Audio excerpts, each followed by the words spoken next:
usually would find that his kneecaps could have been shot, with ankles shot through as well. Sledgehammers, usually, or iron bars, could have been used to beat the legs, and possibly even that resulted in open fractures where the bones would have been protruding from the skin. It was mostly always lower limb injuries. Some obviously bruising around abdominal areas where they might have been hit on the stomach when they were lying on the ground, on arms as well if they were trying to shield themselves. Well, the first priority, you have to assess the patient's condition. So when you get out of the vehicle, most times in those cases you'd have heard the patient screaming, so you knew straight away that their airway was clear and they were breathing. Start assessing their injury, so you'd be looking if they had been shot, where the gunshot wounds were. In my case, because I was a technician, I would have started bandaging up those wounds to allow my colleague, who's paramedic, to start doing his skills, which have been cannulating and possibly having to give fluids to replace any blood loss. Once he had achieved that there, then basically it was to get the patient into the vehicle as quick as you could and get them straight to hospital. Most occasions the people have been on their own, but sometimes you maybe had family members were about and other members of the public, and that could have been quite emotional in a sense, because you were trying to treat somebody with their family around you, obviously concerned about what had happened to their relative.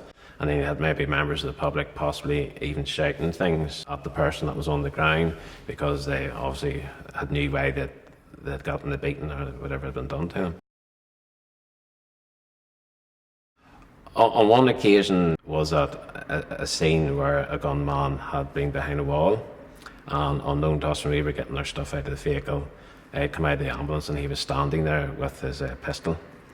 That was quite frightening, I'll be honest with you, because we didn't know how that was going to work out, whether that individual was going to finish what they had started. But me and my colleague managed to basically ask him to go away. You know, we're here, you can't do this here, and we're here. He wasn't even wearing a mask, which was even worse. It probably was the scariest moment ever in my whole career, but I just dealt with it. There was one occasion where an individual had been literally stabbed to death. Quite horrific, because literally every part of his body had been knifed, as a head, face, abdominal area, and there was nothing we could do. It was too late to actually think that somebody actually could go to that extent to do that much.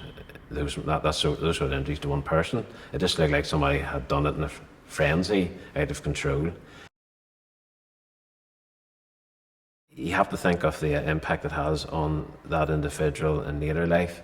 There is an impact on those people's families. Some of those patients in later life, that could have destroyed their lives. They end up with mental health, drink, addiction problems. And you sort of have to think that the person or persons who did that thing is still out in the community, and you know, what sort of person is that could be living amongst you? You know, it doesn't bear thinking about.